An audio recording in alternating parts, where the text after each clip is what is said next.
आजकल आप पूरे इंटरनेट पर देख रहे होंगे कि हर कोई बात कर रहा है कि एफएनओ बंद हो जाएगा, फ्यूचर्स एंड ऑप्शंस के अंदर ट्रेडिंग ही बंद होने वाली है। क्या इसमें कोई सच्चाई है? होने क्या वाला है? सेबी क्या नए रूल्स लेकर आने वाला है? ये क्यों लेकर आने वाला है? मेन मोटिव क्या है सेबी का? सेबी का मेन मोटिव है कि रिटेलर्स का नुकसान ना हो। बट एक चीज मैं आपको और बताता हूं, इनका एक और मोटिव है जो शायद ज्यादातर लोग बात नहीं कर रहे, बट ये भी मैं आपको समझाना चाहता हूँ। देखो हो क्या रहा है, कई सारी एचएफटी फर्म्स हैं, कई सारे हेज फंड्स हैं जो जीरो डीटी का बेनिफिट उठा रहे हैं, जो डेली एक्सपायरी हो रही है ना, इसका बेनिफिट उठा रहे हैं। आपने आज भी देखा होगा, जिस दिन मैं वीडियो बना रहा हूँ, आज सेंसेक्स की एक्सपायरी थी, तो कितने जबरदस्त मूवमेंट्स आया ऊपर और नीचे की तरफ। अब ये जो बड़े बड़े स्पाइक्स आ रहे हैं, ये स्पाइक्स अभी आना शुरू हुए हैं जब से जीरो डीटी शुरू हुई है। इससे पहले जो सेलिंग करते थे लोग, वो खुद बोलेंगे कि भैया टाइम बेस्ड स्ट्रैडल भी कितना बढ़िया पैसा देते थे। बट अब इन स्पाइक्स में पैसा कौन कमा रहा है? इन स्पाइक्स में पैसा वही कमा रहे हैं, जैसे मैंने नाम लिया था, एचएफटी फर्म्स, हेज फर्म्स। आपने जेन स्ट्रीट का भी एग्जांपल सुन ही लिया होगा, उनके 2 एल्गो ट्रेडर्स जिन्होंने ऐसी एल्गो बनाई थी कि इंडियन मार्केट से पैसा निकालकर यूएस लेकर जा रहे हैं। तो कहीं ना कहीं ये भी हो सकता है मोटिव कि जो ये बाहर के हेज फंड्स हैं, बाहर की एचएफटी फर्म्स हैं, ये इंडिया का पैसा ये बाहर लेके जा रहे हैं। आपको पता ही है कि जेन स्ट्रीट को उस इकलौती एल्गो से बिलियंस में फायदा हुआ था। तो billions of dollars Indian market से आउटफ्लो हो रहा है और बाहर के लोग कमा रहे हैं। तो इसे भी कहीं ना कहीं शायद सेबी मॉनिटर करना चाहती है। अब समझते हैं पूरी बात को डिटेल में कि हो क्या क्या सकता है।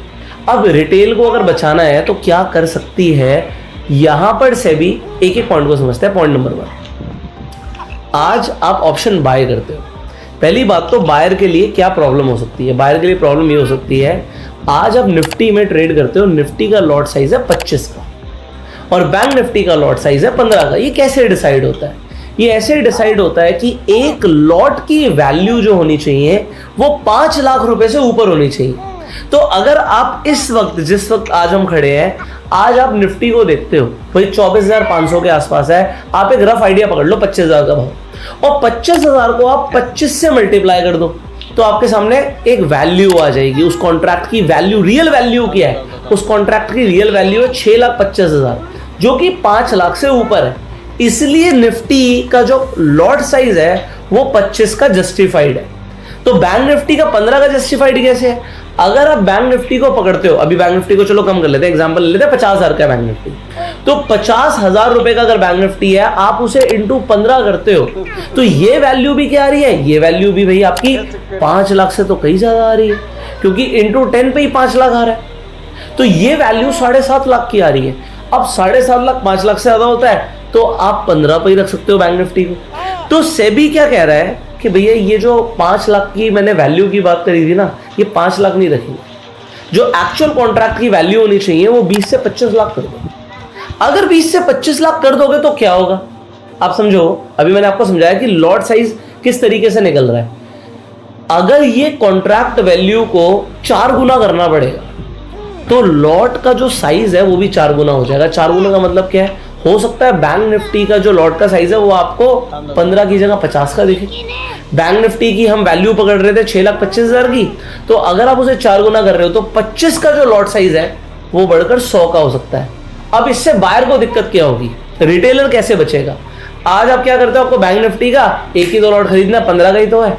तो अगर आप 100, 200, 300, 400, 500 रुपए का प्रीमियम खरीद रहे हो, आप ओटीएम में कोई बाइंग कर रहा है, ओटीएम आपको पता है out of the money option में लोग सबसे ज्यादा बाइंग करते हैं, तो 100 रुपए का बैंक निफ्टी में जाके आप ऑप्शन खरीद रहे थे, इंटू 15 से 1500 रुपए लग रहे थे। बट अगर इसे 4 गुना कर दिया जाएगा तो 4 गुना से क्या होगा? 15 का लॉट साइज नहीं रहा, 60 का हो गया, तो 1500 की जगह क्या लग रहा है? अब 6,000 रुपए लग रहा है। और ये तो मैंने ओटीएम की बात करी। तो जो नियर स्ट्राइक्स है या इन द मनी ऑप्शंस है वो तो बहुत महंगे पड़ेंगे। तो इससे क्या होगा? जो रिटेल पार्टिसिपेशन है थोड़ा सा कम हो सकता है। ये हुआ पॉइंट नंबर 1। अब पॉइंट नंबर 2 को समझते हैं। ये आपको सेलर पर्सपेक्टिव से मैं बताऊंगा। आज की डेट में आप एक काम कीजिए, आप निफ्टी को जाके, निफ्टी में आप अभी ऑप्शन बाइंग की बात कर रहे थे, आप कॉल और पुट को अगर सेल करना चाहते हैं तो आप लगभग देखेंगे आपको कितने पैसे लग रहे हैं? 60-70 हज़ार रुपए लग रहे हैं। अब ये जो 60-70 हज़ार रुपए का मार्जिन रिक्वायरमेंट है, अगर इस मार्जिन रिक्वायरमेंट को ही बढ़ा दिया जाए तो क्या होगा मैं आपको समझाता हूं। मान लेते हैं कोई ऑप्शन सेलर है जो कि 10 करोड़ रुपए से आके ऑप्शन सेलिंग करता है। ऑप्शन सेलर को ज्यादा पैसा चाहिए होता है, तो अगर आप उसका मार्जिन बढ़ा दोगे, वो 10 करोड़ से जो क्वांटिटी सेल कर पा रहा था, अब उसकी क्वांटिटी कम हो जाएगी अगर मार्जिन रिक्वायरमेंट बढ़ गया, और ऑप्शन सेलर को कम पैसे मिलेंगे। इसका मतलब समझो, अगर आज एक काम करने में मुझे 1 करोड़ रुपया लग रहा है और उस 1 करोड़ पे मुझे लगता है कि भैया मैं 2% बना लूंगा, तो वो 2 लाख रुपए होता है। अगर अब उसी काम को करने के लिए 1 करोड़ की जगह अब 2 करोड़ लगने लग जाएगा और अभी भी कमाई 2 लाख की ही होगी, तो अब 1% की कमाई रह जाएगी।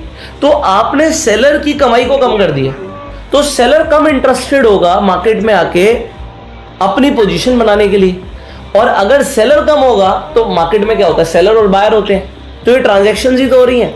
तो अगर सेलिंग पार्टिसिपेशन कम होगा तो बाइंग में भी फर्क पड़ेगा, और बाइंग में मैंने आपको बताया फर्क कैसे पड़ सकता है। तो सेलर और बायर को दोनों को कंट्रोल कर सकती है यहाँ पर सेबी। ये यहाँ पर दूसरा सबसे बड़ा पॉइंट है। तीसरा पॉइंट क्या है भैया, जब से 0DT आई है, मंडे को mid cap bank x, Tuesday को फिन निफ्टी की एक्सपायरी, वेंसडे को बैंक निफ्टी, उसके बाद आप थर्सडे को आ जाते हो निफ्टी पर, और फिर फ्राइडे को सेंसेक्स, हर दिन एक्सपायरी हो रही है। अब हर दिन आप देखो मिड कैप में स्पाइक्स, फिर निफ्टी में स्पाइक्स, अरे अभी तो निफ्टी और यहां पर सेंसेक्स की तो बात ही मत करो।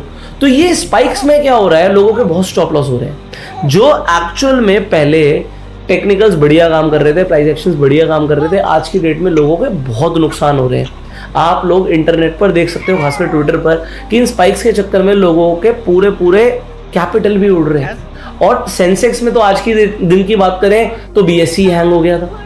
तो अब पॉइंट यहां पर क्या है, लोगों को बड़ा नुकसान हो रहा है, तो 0DT की वजह से हो रहा है। तो सेबी क्या कर सकता है, ये 0DT वाले कंसेप्ट को फिर से बंद कर सकता है। नया लाए थे बट ये दोबारा से बंद कर सकता है। अब इससे क्या हो सकता है कि एक एक्सचेंज को बोला जाएगा भाई तेरे को जो भी एक्सपायरी करनी है वो एक ही दिन पे करो।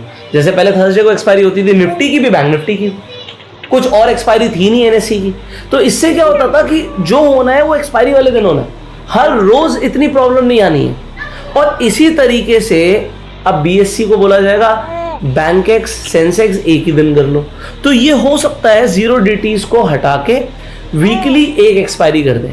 और क्या नया नियम प्रपोज हो रहा है, वो ये हो रहा है कि स्पेक्यूलेशन ज्यादा हो रही है वीकली एक्सपायरी में, जो नियर एक्सपायरी है। सो जो नियर एक्सपायरी है, अगर किसी को उसमें ट्रेड करना है, तो भाई अगर नियर एक्सपायरी में ट्रेड करना है तो उसके मार्जिन बढ़ा दो। इससे 2 फायदे होंगे। एक तो अगर वीकली एक्सपायरी का मार्जिन रिक्वायरमेंट बढ़ जाएगा, सेलर के लिए भी बढ़ेगा, तो मैंने बताया रिटेलर में बायर को भी उसका खामियाजा भुगतना पड़ेगा। तो मार्जिन रिक्वायरमेंट बढ़ने से पार्टिसिपेशन कम होगा, तो स्पेकुलेशन भी कम होगा। और ये सिर्फ रिटेल के पर्सपेक्टिव से मत समझो, जो बड़ी बड़ी HFT फर्म्स हैं उनको भी ज्यादा पैसा लगेगा। तो अगर बड़ी बड़ी फर्म्स को भी ज्यादा पैसा लगेगा और वीकली पार्टिसिपेशन कम होगा, तो स्पेकुलेशन थोड़ी बहुत कंट्रोल की जा सकती है। इसके अलावा जो बाई वीकली ऑप्शन है, मंथली ऑप्शन है, उसमें लिक्विडिटी बढ़ सकती है। तो किसी को अगर हेज ही करना है तो वीकली की जगह बाई वीकली या मंथली या उसके आगे की कर लीजिए।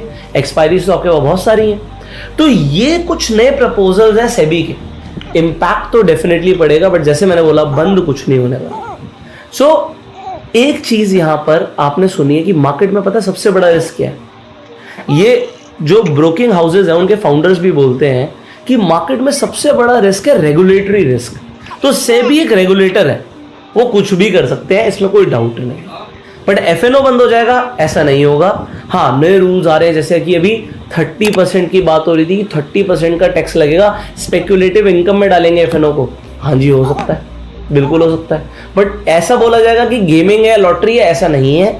ये डेरिवेटिव इंस्ट्रूमेंट्स हैं, हेजिंग इंस्ट्रूमेंट्स हैं, ये अपने आप में एक बहुत बड़ी इंपॉर्टेंस रखते हैं। अब एक नया रूल और ये क्या ला सकते हैं, ये क्या कर सकते हैं कि अभी अगर आप ऑप्शन चेन देखते हो तो इतनी सारी स्ट्राइक प्राइसेस हैं। निफ्टी में हर 50 पॉइंट पे आपको एक अलग स्ट्राइक प्राइस मिल रही है। इसी तरीके से मिड कैप पे तो हर 25 पॉइंट में मिल रही है, बैंक निफ्टी में हर 100 पॉइंट पे मिल रही है। तो हो सकता है ये स्ट्राइक प्राइसेस को रैशनलाइज करें तो कम स्ट्राइक्स पर काम होना शुरू हो जाए। तो इससे क्या इंपैक्ट रहेगा ये देखने वाली बात रहेगी। हो सकता है ये फेवर में भी जाए, हो सकता है अगेंस्ट में भी जाए, बट आपकी इसके ऊपर क्या राय है कमेंट करके जरूर बताइएगा। अब देखो मैं क्यों बोल रहा हूँ बंद क्यों नहीं होगा। NSE कितना बड़ा वॉल्यूम जनरेट कर रहे हैं, आप सोचो ब्रोकर्स कितनी कमाई कर रहे हैं, इसके अलावा सेबी को भी फीस जा रही है, ओवरऑल एक इतने बड़े ट्रांजैक्शन से पूरी इंडस्ट्री है, तो इस इंडस्ट्री को बर्बाद नहीं कर सकते, इस इंडस्ट्री को खत्म नहीं कर सकते। हाँ, रेगुलेशन से चेंजेस जरूर ला सकते हैं। सो चेंजेस आने हाईली पॉसिबल है, बहुत ही जल्दी आपको बजट के आसपास यहाँ पर दिखेगा कि चेंजेस आ रहे हैं, बट चेंजेस के लिए रेडी रहिएगा। और इस वक्त ट्रेडिंग में अपनी पोजीशन साइजिंग को जरूर कंट्रोल रखिएगा। फाइनली आई होप इस वीडियो में मैंने जो भी प्रपोजल्स हैं, जो चीज़ें हो सकती हैं, उन्हें डिटेल में समझाने की कोशिश करी है, बट पैनिक करने की जरूरत नहीं।